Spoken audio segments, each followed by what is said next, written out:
Is now starting. All attendees are in listen-only mode. Hi, good afternoon. Today's Friday, June 5th. I'm Donna Will, Professional Development Coordinator for the Developmental Disabilities Administration. We welcome you to the Friday series of DDA updates. Thank you for joining us. We have several presenters today. Bernie Simons, the Deputy Secretary for DDA, Patricia Sestoki, Director of Programs, Rhonda Workman, Director of Federal Programs, Valerie Roddy, Director of Fiscal and Operations, and then we have some panelists, starting with Derek Smith, Executive Director for the Human Development Council, Kelly Callahan, CEO for the Caroline Center, Karen Lee, she's with SEEC and she's the Executive Director, Stacy Herman, Director of Post-Secondary Services with Kennedy Krieger Institute.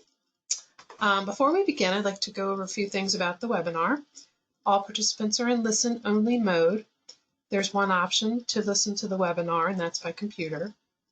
We have one handout, which has been recently updated, and it's you can find that in the panel on your right, and they can also be emailed. We will be recording the webinar and posting it on the DDA website. And any questions that you have can be submitted by typing them in the question box or chat box, whatever you see there. You can type those in and we will answer them later in the webinar. So now I'd like to introduce Bernie Simons. Good afternoon. Good afternoon and welcome to everyone who's participating in this webinar on June 5th. I believe this is about the 12th Friday that we've done these webinars. Hopefully that we have people who find these helpful and informative, and that we can collaborate. We'll do the regional office updates, and as Donna just introduced, we do have the opportunity today to hear from 4 different provider agencies and where they are in their thinking about reopening and having some discussion about that.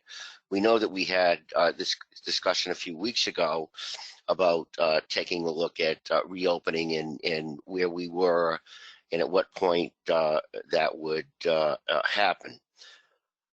But before we move on, I want to take the opportunity to share with everyone that Secretary Neal, who is obviously the point person for the governor on the COVID-19, but also the Secretary of Health, and I acknowledge the additional challenges that all of our communities in our country are facing, as evident in the most recent protests against racial inequality and social injustice. I want to affirm my commitment and the commitment of our entire department to continue to address these inequities that exist in our minority health outcomes. So I think it's important to recognize that. We know that we've got a lot of challenges with the COVID that have been going on for multiple weeks now, and now just everything that we've seen. So again, my heartfelt, sincere commitment to everybody and how we move forward together. So this week we heard that Governor Hogan announced that stage 2 begins at 5 o'clock tonight, and that is a gradual reopening of some workplaces and some businesses as we again move forward. Our highest priority, as I've said every week, is health and safety and well-being of our participants, our families, our staff, our providers. And as you know, and as I said earlier, we will have these invited providers today from each region to talk about where they are in their considerations in referencing the reopening of their agencies and what that looks like. I trust that everybody has received through Constant Contact the letter that I signed that went out talking about what do we look like with our role, and any guidance that we'll be giving, with the underpinning that the CDC, the Center for Disease Control, obviously, as well as the governor's order, executive orders, et cetera, are extremely important the way we move forward. And so I think that this is an opportunity to take a look at Meaningful Day. We know that people have been in their homes. And now the question is, what does it look like in the various regions as we reconvene and look at the people participating in the community? And again, I think it'd be interesting to hear from our providers. We obviously have one provider from each region, and we know that, and I'll get to this in a little bit, but our regions are very, very different with the number of cases that have been diagnosed with COVID-19 and the number of staff and number of people and staff who have passed away in some of the regions. So in some areas we're low in our numbers, and in some regions like our central region and our southern regions, we're high. And so as we look at Meaningful Day and we look at all of these critical issues about what does this look like with social distancing, et cetera, we know that we have an opportunity and to continue to have discussions with DOORS, Rehab Services, Department of Labor, and MSDE, specifically early intervention and special education services. And I want to encourage everybody to continue this conversations with them, to continue to look at where we are with Appendix K, which again changed the way we provide supports and services, relaxed a lot of the regulations that we had before, and offer a lot more flexibility and innovation for our service delivery system so that people can participate in a meaningful life and still meet what their dreams are as identified in their person-centered plans.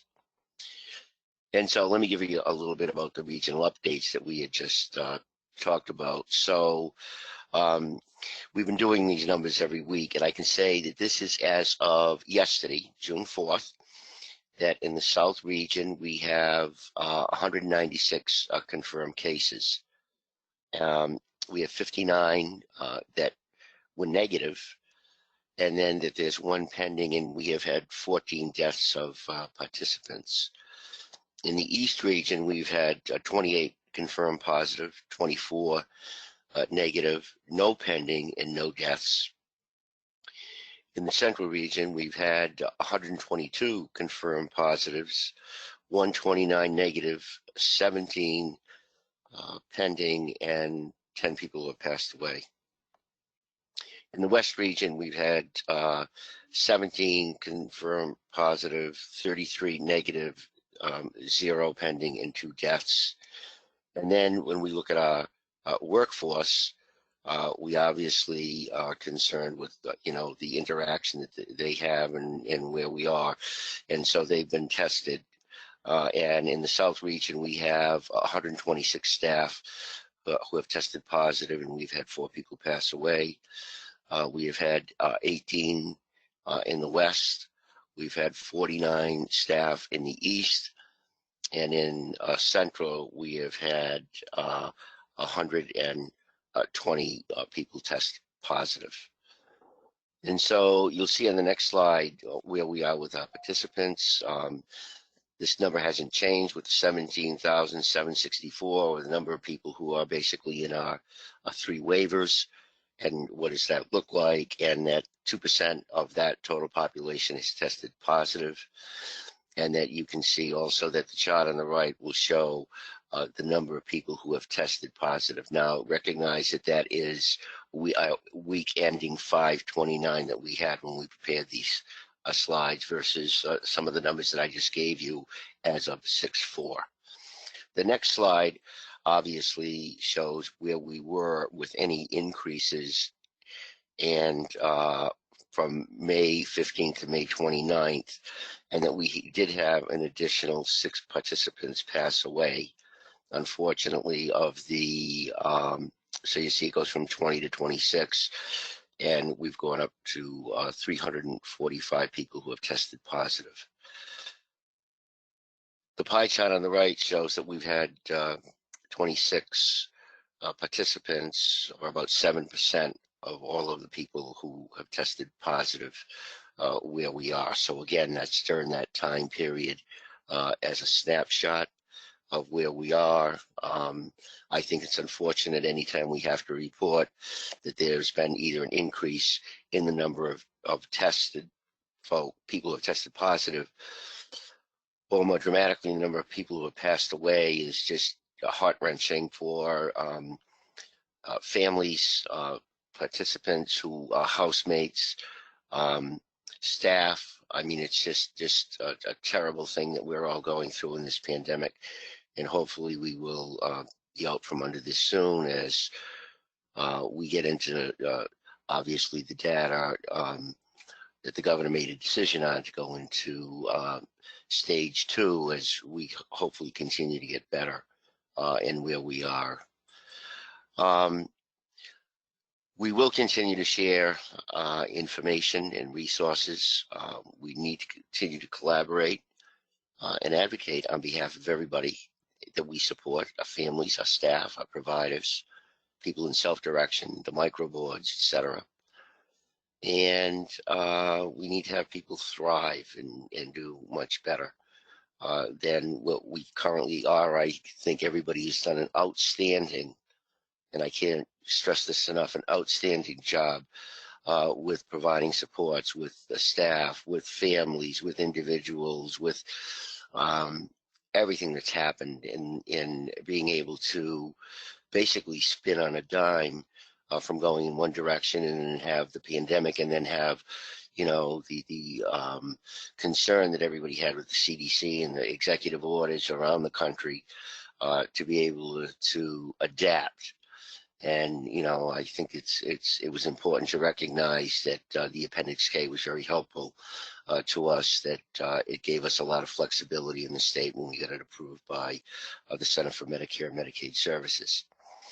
And so I'm going to turn this over to the 4 agencies, but I really want to express my gratitude to Washington County Human Development Council, the Kennedy Krieger Institute at CORE, Caroline Center, and SEEC for being here today and presenting their options and their thoughts and their insights into reopening and what that looks like for them. So with that, I'll turn it over to them. And I, again, thank everybody for being on this webinar today.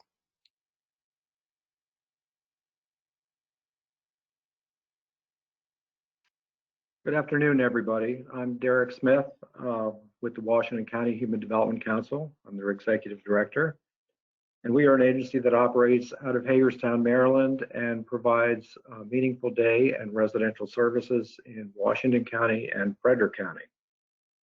When we first got the order to the stay-at-home order, we began to have discussions here at the agency about what the future of day services were going to look like when we reopened.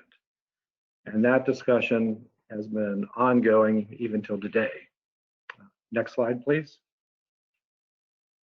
One of the first things, of course, we had to do was we made the first priority creating a safe environment for people when they returned. And we also needed to keep communications open with our families.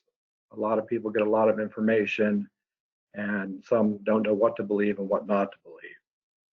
So one thing we've done is we've sent out a couple different surveys now to our families and caregivers, because we needed to discover what their comfort level was and to try to identify their concerns in bringing people back as we reopened.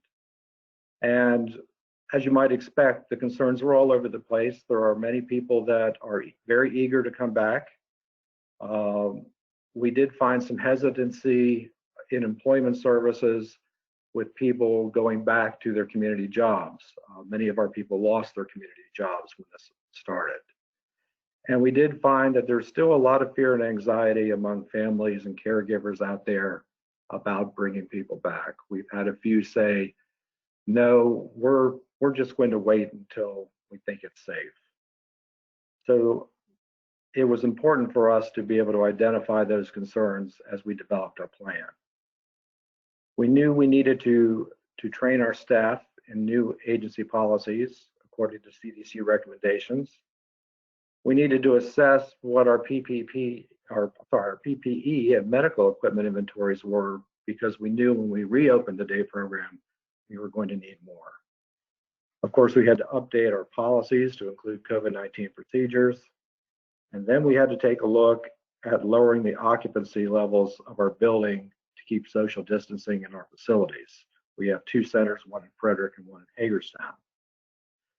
Probably the most challenging aspect of all of this was taking a look at transportation operations and trying to lower the per person vehicle count for both people coming into the centers for rehabilitation and especially in CDS transportation.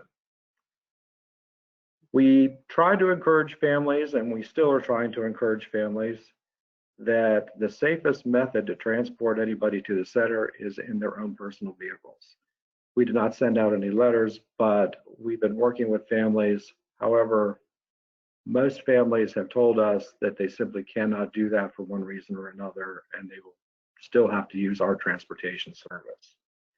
And we evaluate these aspects on a weekly basis.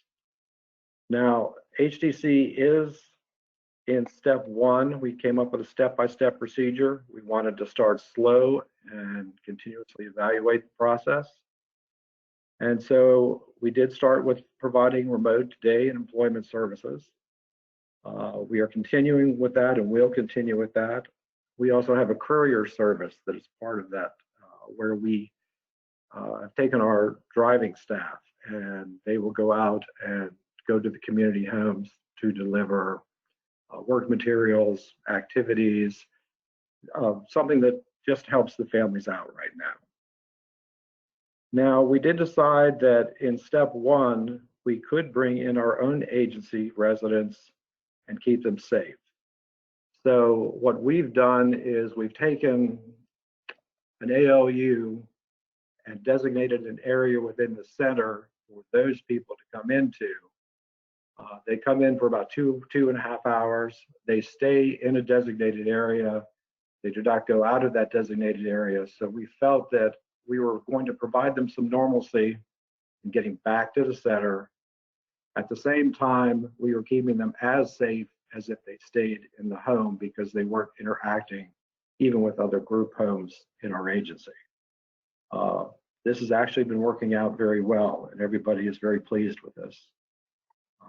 Our nursing department makes the final call on who can come in and who needs to stay home for health reasons. And we have been evaluating this weekly. So far, there have been no major problems, and HDC has not had any COVID-19 cases. Next slide, please. We are heading towards step 2 at this point. We are planning for this for later on this month. Our solution to lowering occupancy were to have 2 day program sessions a day, a morning session and an afternoon session. They would be reduced hours, but would be more than the hour that is the minimum that Appendix K allows. And this would allow for social distancing while people were at the center. Sanitation crews will come in and sanitize the building between sessions and after the second session. We are allowing CDS groups to go out at this point with a maximum of 2 participants per vehicle. And we are switching from smaller vehicles to larger vehicles for CDS to allow for social distancing. We are also beginning our in-person employment services, which have so far been remote. And we are continuing to provide remote services for those people who still do not feel comfortable in coming in. We will evaluate this weekly, and quite honestly, we will evaluate this daily the first week we start. And this may be a step that we hold at for some time until everybody feels comfortable with moving to the next step. Now, we do have families that we are working with right now that need to go back to work, and we're trying to help them out as far as the number of hours that their people come in. Step 3, rehabilitation goes back to the normal 6-hour schedule. We still continue to encourage transportation by families. CDS and employment services will continue as planned, and we will continue to provide remote services. All of this depends on the COVID-19 health and safety policies that we put into place. HDC staff must wear masks while at work the entire time. HDC participants coming in must wear masks the entire time. If a participant will not tolerate wearing a mask, then we're going to offer them remote services, and we are working on right now on possible direct care services at home for those people. HDC staff will get the temperature check and the health check on arriving for duty in every 8 hours. And participants will get a temperature check before boarding an HDC vehicle, or if they're being dropped off at one of our centers, they'll get their temperature check before they leave the vehicle. We will refuse entry into the vehicles or the centers if anybody's temperature is above 100 or they are displaying flu-like symptoms. Then our nursing staff will contact the families or the residential agency and work with them to return them safely to day program services. Of course, we will continue training our staff on enhanced hygiene and sanitation practices, and we have updated our attendance restriction policy with the COVID-19 recommendations. There is still a risk with all this, and this weighs heavily on me. There are still the asymptomatic people that are out there that are beyond our control. But we feel that with social distancing, everyone wearing a mask, and the proper sanitation, that we will significantly lower the chances of infection by doing that. Now, above all, this plan is highly fluid. There are so many conditions that could occur beyond our control that will change this. And so we recognize that we might be at step 3 and have to go back to step 1 or step 2, and it might be happening for some time now. But we're ready for this. And so I have an excellent staff I want to congratulate here because I couldn't do it without them. And I would like to thank everybody for the opportunity to share our plan with you. And I wish everybody the best of luck. Thank you very much.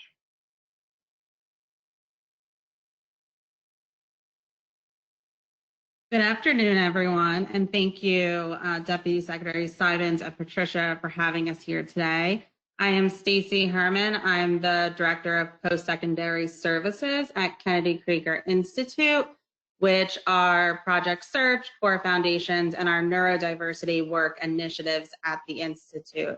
I really appreciate being here and sharing and looking forward to collaborating with so many of you. Next slide, please. Thank you. So when we're thinking in the beginning of when all of this started, my team initially right away pivoted to virtual services. And that was our #1 priority, was to continue supporting the individuals that we serve in a capacity that really gave them a sense of purpose, dignity, and also kept them engaged with their community. So that is where we started back in March. Next slide, please. And really, we never closed. So what we've been focusing on is a re-entry to the community, as we've had almost 100% participation for remote services throughout the last 12 weeks. And during these 12 weeks, we also continued to provide employment services. This was in person at times, but also, as many other organizations, many individuals have lost their jobs or furloughed. So we've been continuing to work with those in employment on their unemployment. And that takes up a significant time through the process through the state. So we've stayed engaged as much as possible for those who are working through, whether they're in employment or through unemployment. So what we did is we created a robust and began implementing person-centered remote services. And over the weeks, they started to increasingly change. As you know, there's a lot of Zoom fatigue going on, and people are struggling with being on Zoom all the time and getting on for sessions, staying on too long. So we really wanted to change it up, make it exciting, but also making it individualized, ensuring we're meeting each person where they are at.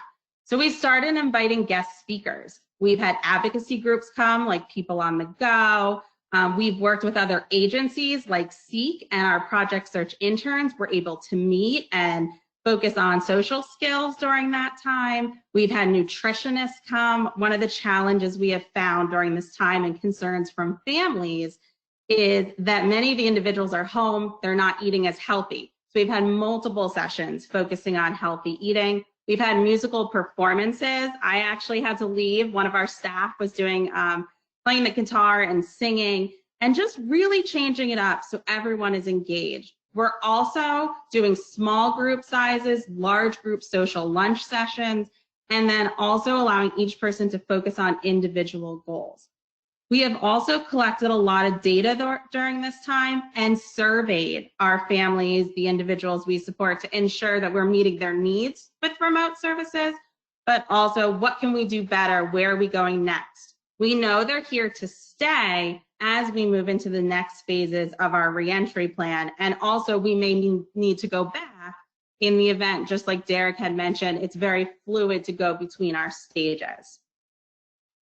We've also developed a remote services curriculum, and that will be turning into 12-week curriculum. We're hoping that can be used even when we're back out in the community, when we're jumping off when it comes to job development and employment services. This curriculum can be done remotely, but also could be used as support for our staff when back out in the community.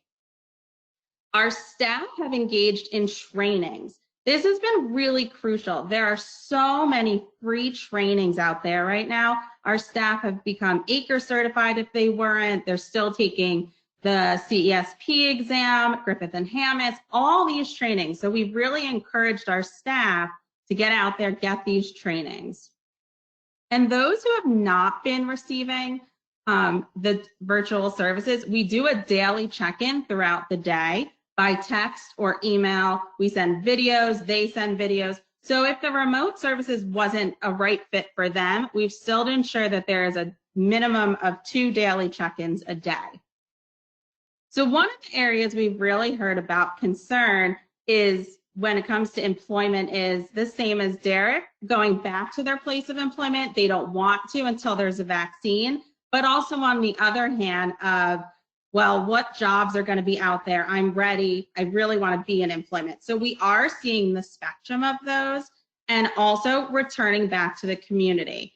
Right now, we're really working on what are the state orders now that we're moving into phase 2 today, what is open, and what are preferred interests of the individuals, our core community that we serve, and how can we match? And our staff can kind of utilize what's open to interest and where they want to go and what they want to do. For core foundations, we are 100% community-based. So we don't have a site to go back to. We have built in an inclement weather policy and what we're going to be calling flexible scheduling.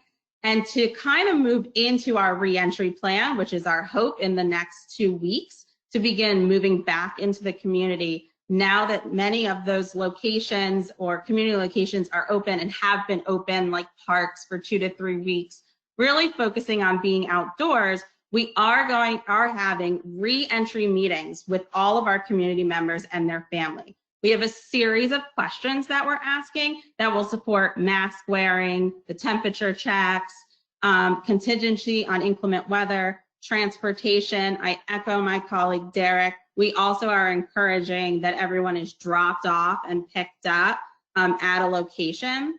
And as we move into this phase, those questions will support programming. Are they going to continue with virtual remote, or are we going to be moving towards more community? And that is at this stage 1 reentry, where we have these blended schedules, where we're going to be able to have some individuals for maybe 2 days, they're doing virtual, 3 days they're out in the community. We're starting in outdoor locations and we're starting at 1 hour a day to continue to increase. We have developed a 4-stage reentry plan. We feel we're going to get to stage 2 and 3 and kind of go between those 2 stages for quite some time. And at each stage, we increase with the number of, we're increasing with the number of hours we're serving, locations we can enter, the regulations around being in personal vehicles, and really focusing on increasing our capacity and time out in the community with our community members. So moving into stage 1, really we need to focus on training. We're going to have training with our staff on our policies and procedures. We've developed a handbook for virtual support services, and we've also developed a reentry handbook. All of our staff will go through training. They've already had virtual support services training, but we will now be moving them to our reentry training. They will also work with infectious control at Krieger Institute to have an additional training on proper use of PPE, discarding PPE, and ensuring that we're having good hand hygiene and sanitizing and cleaning while we're out in the community. And what are those protocols? Like if you sit at a table out in the community at a park, what should you do beforehand and what should you do after? We have a priority list of those who are having extreme virtual fatigue. The remote services have not been a good fit for them. Those are the individuals that we are going to prioritize. And then we also highlight our GO backpacks. Each staff will have a GO backpack, and we're going to include our PPE, hand sanitizer, disinfectant wipes. You could go to the next slide. I just want to touch on one area before my time is up. So here's just really key, and the reentry plan is collaboration. We have been lucky enough to work with other organizations throughout the state as we serve in 7 counties, SEEC being one of them. I know you're going to hear from Karen Lee. And really to start small and increase those stages, and communication. Communication within your organization, communication between your businesses, keeping them engaged, staying in contact, families, and utilizing those resources. So we're really excited to be here. We're hosting another virtual support services training on June 10th. We've been doing that with other agencies, modeling with other agencies. So if you're interested in learning more and accessing some of our resources, please reach out to me. And again, thank you, and I hope everyone is staying well.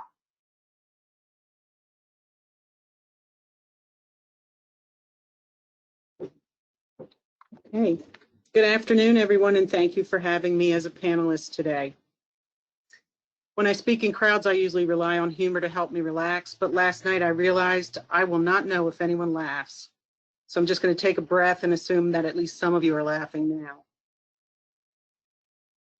When I first spoke with Patricia and Kim about presenting today, I thought that I could quickly put together a presentation that shared an overview of the services that Caroline Center has developed as alternatives to our traditional day hab. But that would only provide you with what we are doing. And since we're all dealing with our own unique circumstances, I decided to share a set of questions that we use to arrive at our decisions instead. Next slide, please. Like many of you, we closed our day programs effective March 16th. The schools were closed, and our pre-COVID emergency preparedness plan stated that our day programs close when the schools close. Initially, it was reassuring to know that our plans worked with circumstances beyond inclement weather, but it quickly became obvious that we were going to need to make some significant revisions, and that this blizzard was going to be longer and different than any other storm we had ever weathered. CCI has day programs that support about 40 people living in the Southern Maryland region and approximately 37 people on the Eastern Shore. We knew that we were able to meet the needs of people living in our supported housing, but we had no existing plans for providing long-term assistance to those living in other settings. So we started by generating a set of questions that needed to be answered. First of all, we decided that we needed to stay in touch with participants who lived independently, as well as those who were living with caregivers outside of CCI. And we knew we needed to routinely communicate with all employees. So we assigned our program coordinators to contact participants weekly and to track those contacts, particularly those who indicated a need for assistance. I created our COVID-19 Response Action Plan, the RAP, what I now refer to as the Chronicles of COVID, and this has been distributed to all employees at least once a week since March 23rd. It serves to provide information related to all aspects of CCI's functions and information about changes as they relate to the pandemic. All of these things ended up evolving into a creation of specific set of questions for participants and their families, designed to gather information that would lead us to the development of alternative supports. We asked about their ability to stay connected through web-based systems, adequate supports and supplies in their homes, the health status of household members, and what we could do that would be helpful. Through that process, we received a variety of responses ranging from, I need someone to come into the home, I just need a phone call, I just want to get back to the day program, I need to get out of this house, I don't want anyone in my home, and I don't need anything. So considering all of those responses, we knew that in order to prepare for any of the options, we would need to make sure that we first had an adequate supply of PPE before we could consider any in-person supports, along with standardized routines for sanitizing, including all office spaces, program areas, vehicles. We also needed criteria for participation and protocols for health screenings, and to be able to monitor those situations when we learned of an exposure or a positive test result. So we started working on all of those things. I met with senior management daily through the months of March and April, and we assigned responsibilities for securing and managing our supplies to include the PPE and sanitation supplies. We set up health screening systems for participants and employees, and designed procedures for monitoring reported illnesses. We developed new procedures for HR and management regarding callouts and staffing assignments. And quite honestly, I read until my eyes bled. Once we had adequate information from participants and families, we were able to start to match up the needs with the allowances afforded by Appendix K. We had drivers who had been furloughed in April and who had also been trained on all of the same trainings of DSPs with the exception of PCPs. This was a resource that was not assigned to other duties. We also had DSPs who were furloughed and unable to accept an alternative assignment to a residential setting. Another resource that we were able to obtain was a PPP loan, which we received on April 16th. We had developed procedures for monitoring the health of employees and participants within our residential sites, and these were easily adaptable to other settings and services. So throughout this process, we came to the conclusion that we could offer 4 different types of supports that would provide options spanning the stated needs and comply with Appendix K. What we developed is called Community Rides, Limited LEP. LEP stands for Life Enrichment Program, which is what we refer to our DayHab program, remote supports, and adjunct supports.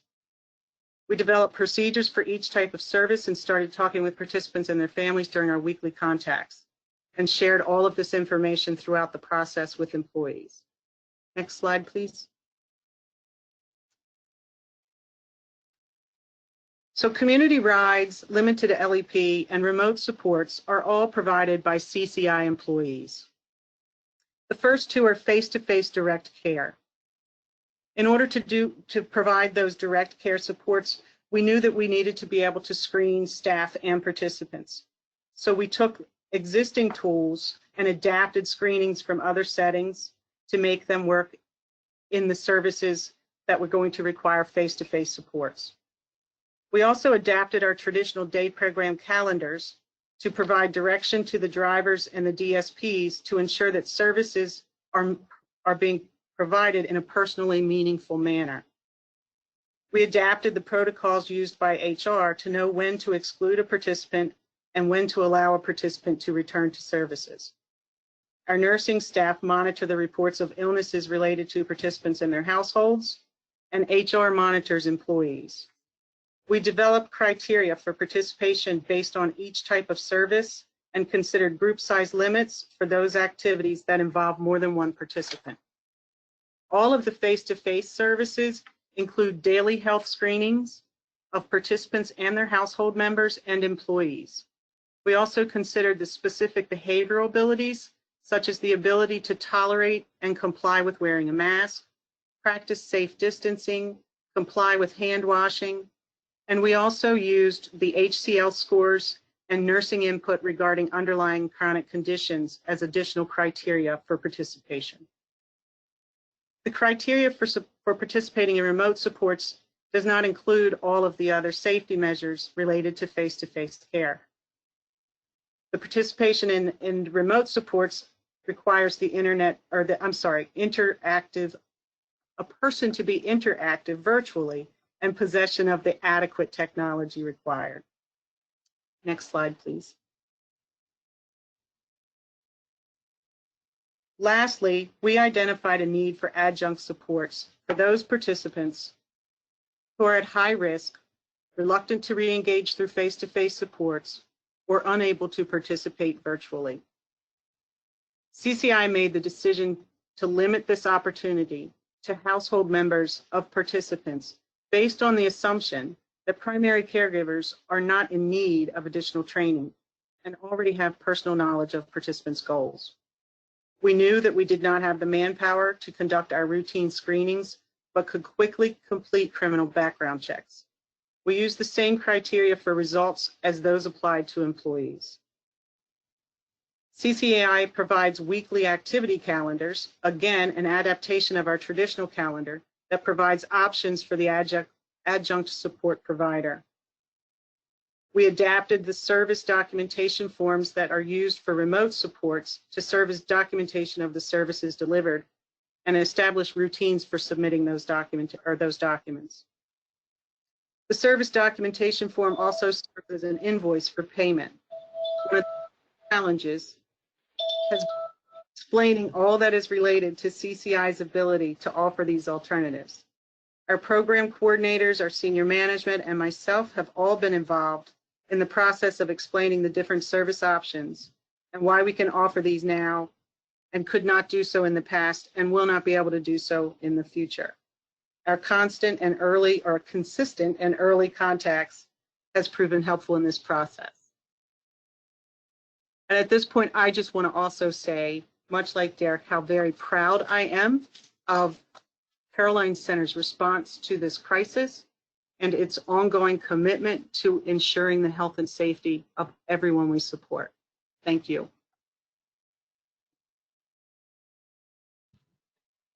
Hi, hope everybody's having a good day, and it's Friday afternoon, so thank you very much for taking the time to join us. I'm going to tell you a little bit about kind of where we started from and go forward, and very much like my colleagues, who it was great to hear from, we're working on a whole new paradigm than we've ever worked before, and I appreciate the support and structure of Appendix K and all of the work that DDA, Bernie and Patricia and their team have done through this process to make some of this possible. So next slide.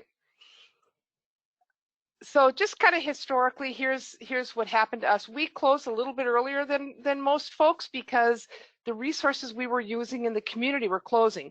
People were getting exposed at their work, so their job was closed, and people were getting exposed in their volunteer sites, and so they closed. And we said, it's coming, let's just do this. So we closed on March 3rd or March 12th, and by March 13th we had done this we had all the staff come in for technology.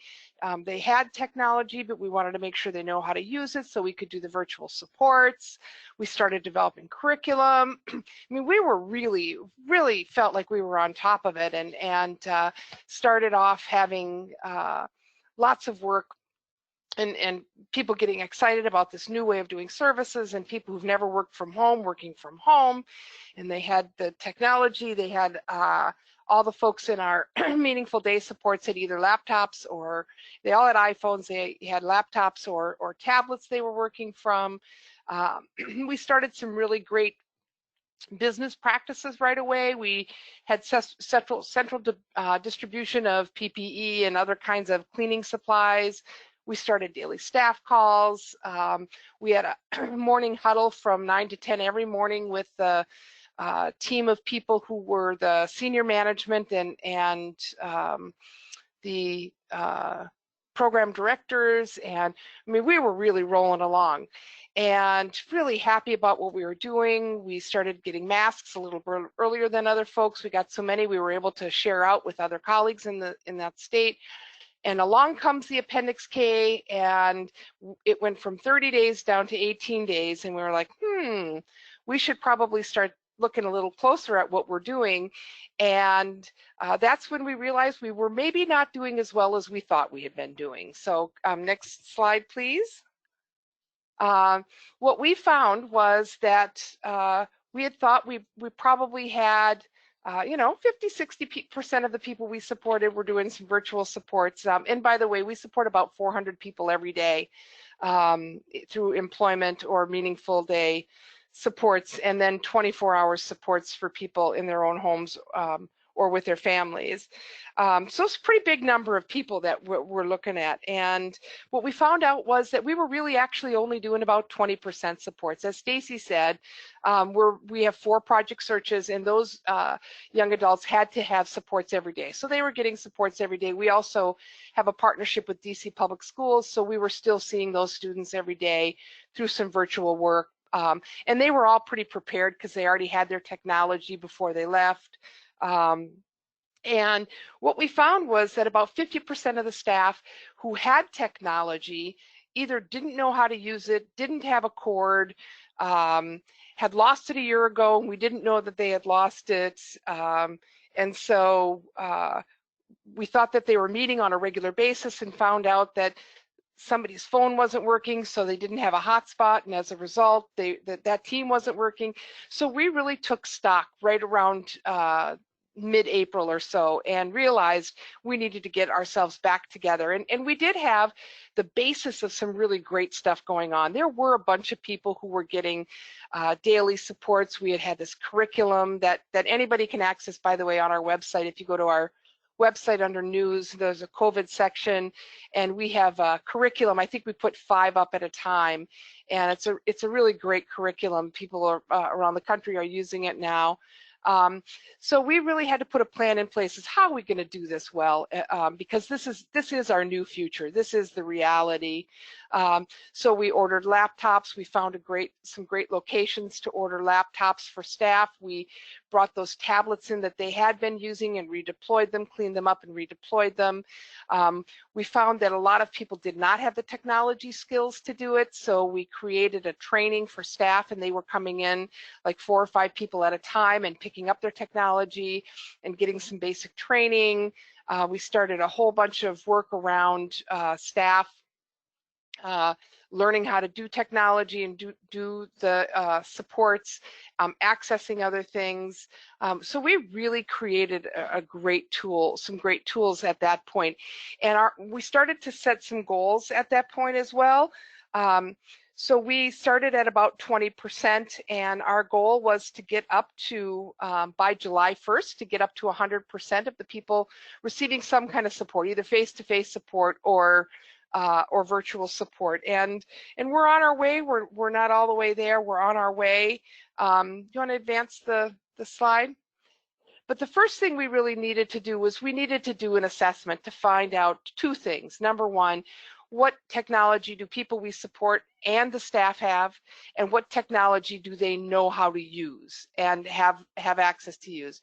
And then we also needed to know about their health supports and what kind of health supports. We needed to know what our capacity to do community supports was. So we created an assessment using some of the tools from both Ohio and Pennsylvania and combined them, created a plan, and we're implementing that for both our staff and for the people that we support. Because if staff are high risk, we don't want them out providing face-to-face supports. So we may need to retrain them so that they can do some of the virtual supports, or that they're doing low-risk supports for people. So we really started off in this first phase, which was our assessment phase, and all supports were virtual with some people. Now, remember, because we do provide a large employment supports, we've had about 50 people who have continued to work in the community. They were considered essential employees at the NIH, at the Smithsonian. Some hotels have kept people on, grocery stores, Target, a number of different places. So there's a number of people we do. We also support a lot of people who ended up being able to do telework, people with intellectual and developmental disabilities doing some telework from home. Maybe the phone that they were the receptionist for got delivered to their home and they needed support too. So we started to do some virtual support. So whole variety of ways that that we were meeting the supports. And then of course, 24/7 supports that we're providing for about 50 people who we support in their own homes. So, you know, like everybody else said, you just kind of have to do it one at a time, and you have to move up. So these are a list of some of the things that we've done and how we've gotten to about 70% of virtual supports. Now, I will say that on a monthly basis for billing, we are getting to about 70% of the people, but on a daily basis, we're more around 40%, 45%. So that means that we're not supporting everybody every day. So throughout the course of the week, people, as Stacy said earlier, people are getting a little bit of Zoom fatigue, but what we found is, especially people who are getting evening and weekend personal supports, that if they were getting daytime supports as well through, you know, classes and the curriculum that we're using and all of that, that the families said it's too much. They're in front of a screen too much. So we started to have evening activities that were more group focused. They were things like art classes or watching a movie together, making ice cream. And that way there was a lot of work with their peers as well. So it wasn't just SEEC, wasn't just the SEEC staff, it wasn't one-on-one. And oftentimes what happens is the staff will set this up, they'll back off, and they'll allow people to interact with each other without being involved. And it's a way, these are folks that haven't seen each other in a long time, maybe they don't live near each other. Even before COVID hit, they didn't have those same kind of social opportunities. And so we're finding that that's something that we really want to carry into the future. You know, movie night, we're all going to make popcorn together at your own home. And then we're going to watch a movie and put it up on the screen that we all share together. And people are laughing and having a good time and eating their popcorn, but they're doing it together from their own homes. So, I think that, you know, some of the really big things that we did that were critical was we honored our staff over and over and over again. We have a 12:30 call every day with our staff. We started off with about 15 staff. Now we have about 150 that join every single day from 12:30 to 1. We share candid information. They can ask questions. Today they're singing Let's Get Together on the call when I got off of it. So people are getting higher tech skills. So lots of great things happening, both for the people we support and families using that. I do have to say, I think that we're at about 80%. I think about 80% we're going to get to, and the rest of the folks are going to say, no, thank you. So we had a desire to get to 100%, but I don't think we're going to get there. I think we're only going to get to about 80% of the people are going to say that they want to either participate in virtual or feel safe enough to do face-to-face. But I encourage everybody to go to the NASD's website, look for some resources there. There's great assessments there, and then continue to work on virtual supports in really creative ways. Done. Thank you, Karen. Really appreciate all of the speakers, Washington County Human Development Center, Caroline Center, Kennedy Krieger. We're going to open up for questions. We have about 10 minutes of questions, so I'm going to open up the question box to see what questions we have. Let me see. Rhonda, can you read the first questions that we have so far? Sure. I'm going to start from the bottom. So Karen, the question is, you're getting about 70% of your people. What percentage of supports are the 70% of the people getting? So anywhere from CDS or employment services, those are the two primary day supports. And then, of course, people who are in personal supports are getting those personal supports in their homes. Okay, another question is, who paid for the laptops and technology to do the virtual support? So at SEEC, we paid for it because if a laptop costs me $250 and I can bill for somebody for 2 days to make up that, if they don't have that technology, then I won't be able to bill. So I felt like it was just a really good investment. We found we have a dealer that we deal with, and we used laptops. We got about 100 of them for $250 each. Great. And this question says, the question is for all of the speakers today. What kind of technology is being used in doing the remote support? So I think you mentioned the laptop. What kind of concerns or issues? Hang on a second. It just shifted on me. What kind of concerns or issues have they faced using accessible technology with individuals, and were they providing training for individuals? So this is Stacy Herman from Kennedy Krieger Institute. I can start with answering that, and if my colleagues want to follow. So the majority of the individuals are using, the platform we're using is Zoom, but there's also Google Hangouts, which is another popular one. And everyone has been using laptops, iPads, iPhones, or Android phones, or tablets. And we have actually a report. If you are using Zoom for any reason, there are reports, and it tells you. So at some days, and I'll tell you if it's an iOS, if it's an Android, if it's a tablet. So I think we have about 12 different forms of technology on our report that lets us know what everyone is using. And some of the challenges really were in the beginning of just understanding how to log on. Everyone has to have a password. And the different types of devices. So we developed an entire Zoom platform training and also incorporated some of the Google training in there that for our staff, able to be provided to the individuals in our community, and also just really diving deep into understanding every aspect so that we could troubleshoot when there was a challenge, where they hover over the screen, how they share their screen. And it took us about 3 weeks. To get everyone really comfortable. Even still to this day, muting is always a challenge. I'm sure you all know in all the calls.